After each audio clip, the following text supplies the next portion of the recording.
Yo, Weez, let me ask you a question, right? You started New Orleans. When did you get on? Like, what age were you when you got on? I was 10. I was 10 when I was 8 when I started writing. I was 8 when I started rapping. Then I met Stunning when I was 11. Fuck, since 11 years old. So what, the world knows Weezy since 11 years old. 11. That's when Stunning and them had a local. Cash Money was just a local record company at the time in New Orleans, and you know, banging through the South at the time. And so I was 11. I lied, told him I was 12 till it was time to sign the contract. He found out my real age, and, I thought 1 year older. I thought 1 year older made such a difference. But then I put out my first solo album when I was 14, and after that, everything was history. Thank God. I think I met you when you couldn't get in the club, and Cash Money was in the club, and you was in the tour bus. I think the first time I met you, you couldn't even get in the club. You was like 13, 14. Yeah, I wasn't even tripping though, cause everybody, all my fans, anybody who knew me at the time, who knew anything about me at the time, I was more attracted to my younger fans anyway. So even at that time, I would have people that's going into the clubs, still coming with their younger sisters, shit like that, still just to still to see me. So I still got my fans was popping, even though everybody in the club doing their thing. You don't know what's going on that bus. All right.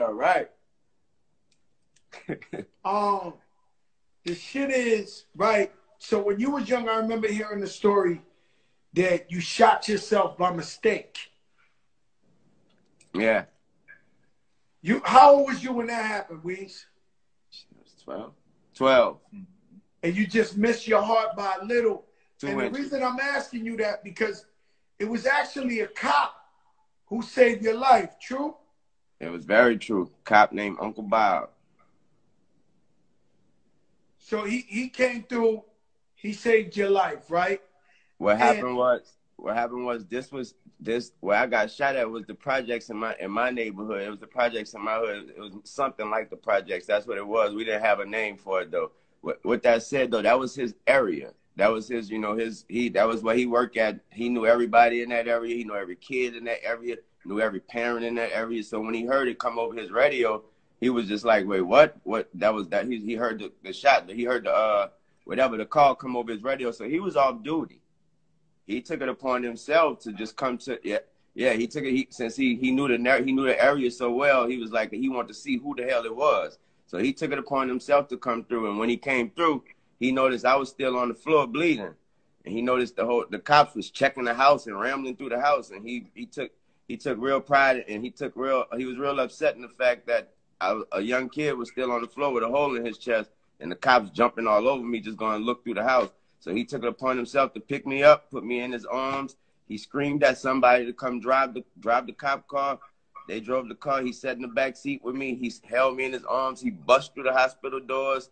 He made sure there was no waiting. He put me straight into the emergency room. They patched me up, and he made sure I lived. Once he knew I was good, he left. I met him years later in like a restaurant. God bless Uncle Bob. He would not even let me pay for his dinner, man. That's crazy. He was just an honest person, a loyal person. And I asked you that, right? And me, I got a similar story. Of course, I could tell you about all the cop harassment, but one day I was visiting my mother in the projects, and my son choked. Okay. He was just a baby. And so I'm running out the building. And if I think about it now, the nearest hospital was 10 minutes away.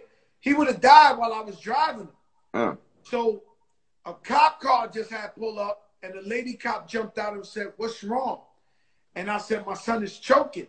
Yeah. So she did the little Heimlich, and she saved his life. See? Right? And that's no bullshit. God bless her.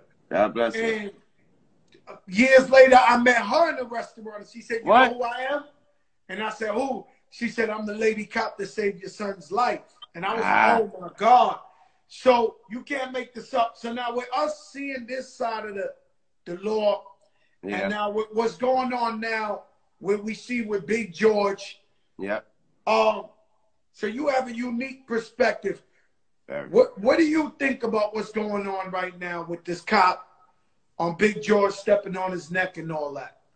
I think when we see these situations, I think we also have to understand that we have to get very specific. We have to get so specific, and what I mean by that, we have to stop viewing it with such a broad view. Meaning, we have to stop placing the blame on the whole force and the whole everybody of such a certain race or everybody with a badge, and we have to get into who that person is. And if we the whole force and the whole everybody of such a certain race or everybody with a badge, and we have to get into who that person is. And if we want to place the blame on anybody, it should be ourselves for not doing more than what we think we're doing.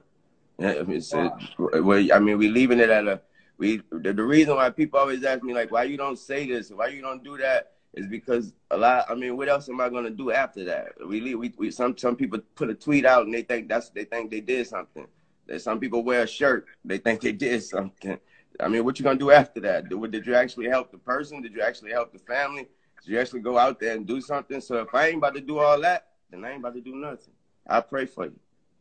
You say the follow through is more important than wearing the shirt or talking about it. Is actually learning about it. What we need to do is we need to learn about it more. If we want to scream about something, know what we're screaming about. We want to protest about something, know what we're protesting about. Because if we want to get into it, I mean, it's a bunch of facts that we think we know that we don't know. So if we want to get into it, first know what we're talking about before we talk about it. Because we scream about things that sometimes they isn't even true.